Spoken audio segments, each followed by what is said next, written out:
삼성전자 주식 갖고 계신 분들 집중하세요. 지금 이 순간 여러분의 삼성전자 주식이 위험할 수도 있습니다. 하지만 동시에 역대급 기회가 열릴 수도 있습니다. 하메네이가 사망했습니다. 37년간 이란을 철권 통치한 최고 지도자가 역사 속으로 사라진 겁니다. 글로벌 금융시장은 즉각 흔들렸고 코스피도 예외가 아니었죠. 그런데 여기서 흥미로운 질문 하나를 드려볼게요.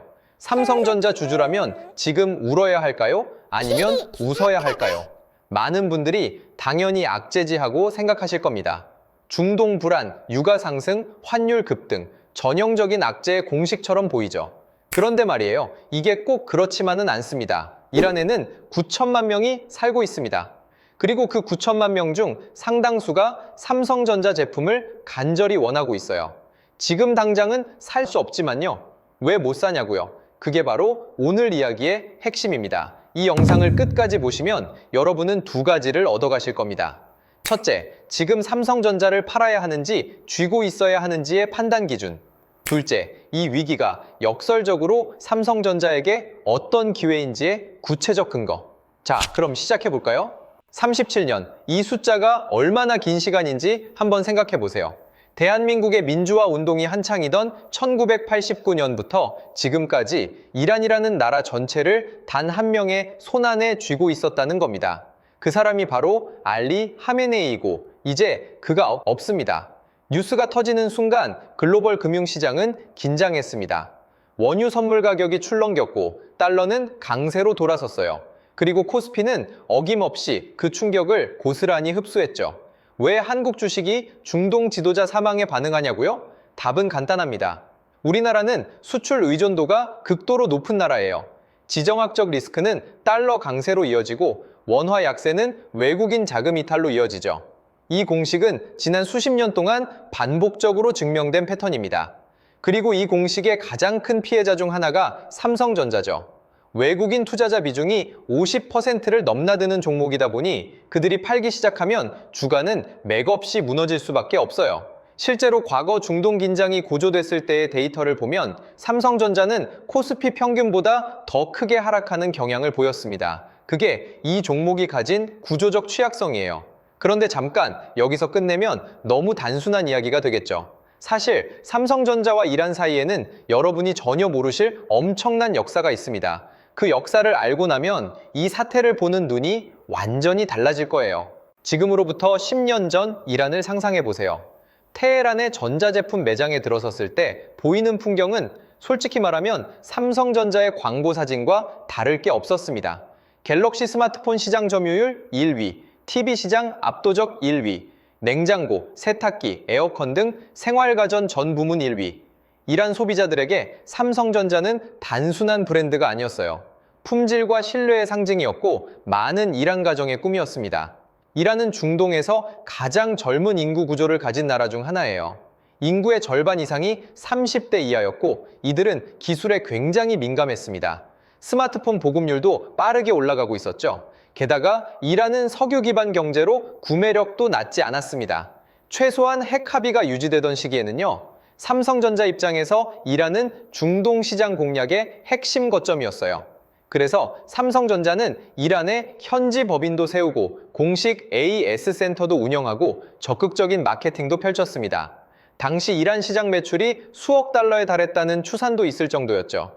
그런데 이 황금 같은 시장이 어느 날 갑자기 사라져버렸습니다. 정확히는 삼성전자가 스스로 떠나야 했어요. 그 뒤에는 미국이라는 이름의 거대한 벽이 있었습니다. 2018년 5월 8일, 이날을 삼성전자 이란 사업 담당자들은 아마 평생 잊지 못할 겁니다.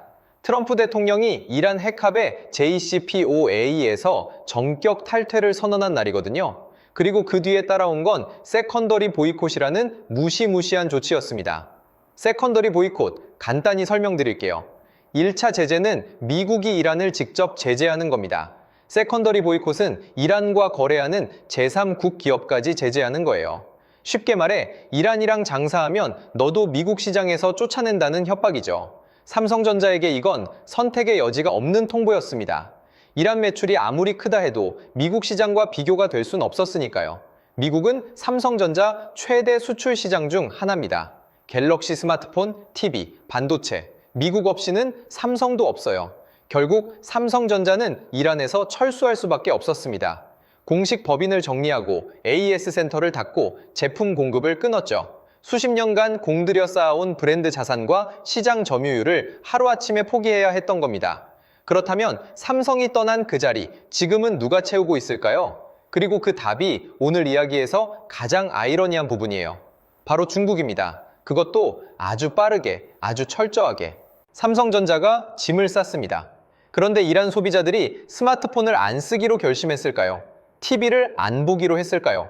당연히 아니죠. 공백이 생기면 누군가는 반드시 채웁니다. 그리고 그 자리를 가장 빠르게 채운 건 샤오미, 화웨이, 하이센스였습니다. 중국 기업들 입장에서는 그야말로 횡재였어요. 마케팅비도 크게 안 써도 되고 경쟁사도 사라진 시장에서 가격 경쟁력 하나로 점유율을 쭉쭉 올릴 수 있었으니까요. 실제로 2020년 이후 이란 스마트폰 시장을 보면 샤오미가 1위를 달리고 화웨이와 기타 중국 브랜드들이 뒤를 잇습니다. 삼성전자는 공식적으로는 존재하지 않는 브랜드가 됐어요. 가전시장도 마찬가지입니다.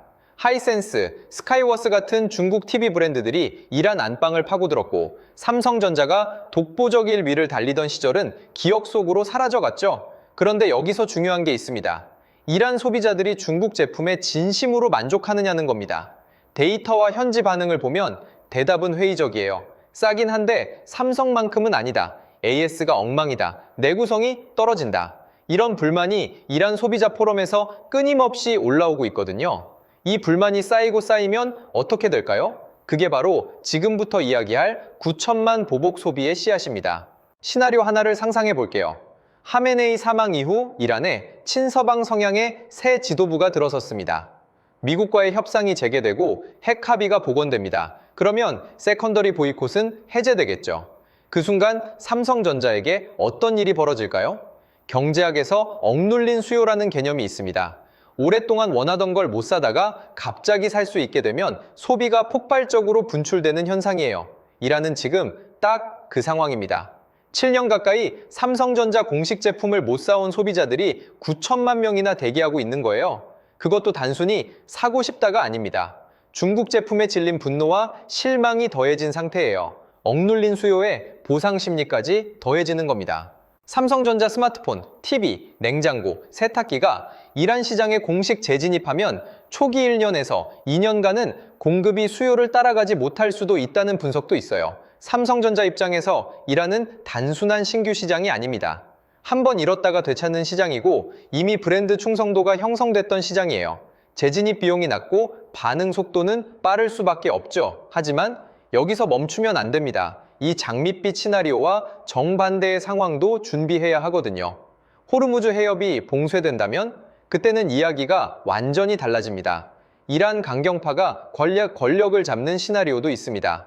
하메네이 사망을 기회로 더 강한 반서방 노선을 채택하는 거죠. 그리고 그 극단적 선택지 중 하나가 호르무즈 해협 봉쇄입니다. 호르무즈 해협 아시나요? 이란과 오만 사이에 있는 폭 50km 남짓한 좁은 바다목인데 전 세계 원유 물동량의 약 20%가 이 해협을 통과합니다. 만약 이 해협이 막히면 국제 유가는 어떻게 될까요?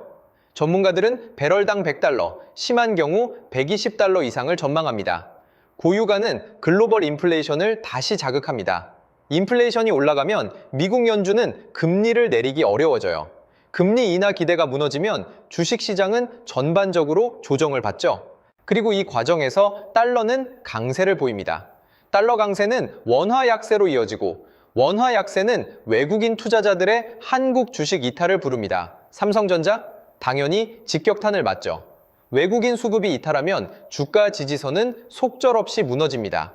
여기에 더해 이스라엘의 이란 보복 공격 가능성도 배제할 수 없어요.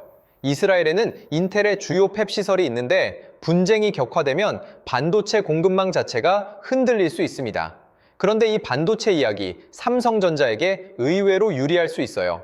지금부터 그 아이러니한 이유를 설명드릴게요. 이스라엘에는 인텔의 대형 반도체 생산 시설이 있습니다. 하이프에 위치한 팹으로 인텔의 핵심 생산 거점 중 하나예요. 만약 이 시설이 분쟁 피해를 입는다면 어떻게 될까요? 단기적으로는 글로벌 반도체 공급에 충격이 옵니다.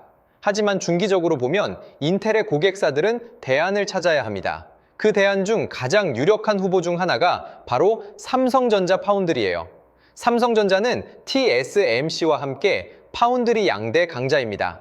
인텔의 생산 차질이 삼성에게 추가 수주로 연결될 가능성, 이것이 바로 위기 속 반사이익 시나리오입니다. 물론 이건 어디까지나 가능성이에요. 파운드리 계약은 단기간에 전환이 어렵고 TSMC가 먼저 수혜를 볼 가능성도 큽니다. 하지만 중요한 건 삼성전자가 이번 위기에서 단순히 피해자만은 아닐 수 있다는 겁니다. 정리해보면 삼성전자에게 이번 사태는 세 가지 시나리오로 나뉩니다. 첫째, 친서방 정권 수립, 이란 시장 탈환, 대형 호재. 둘째, 호르무즈 봉쇄, 고유가 강달러, 주가 당위 하락. 셋째, 이스라엘 분쟁 격화, 인텔 파운드리 차질, 삼성 반사이익. 이 세 가지 중 어느 방향으로 가느냐는 아직 아무도 모릅니다. 그렇다면 우리는 어떻게 대응해야 할까요? 마지막으로 가장 냉정하고 실전적인 답을 드리겠습니다.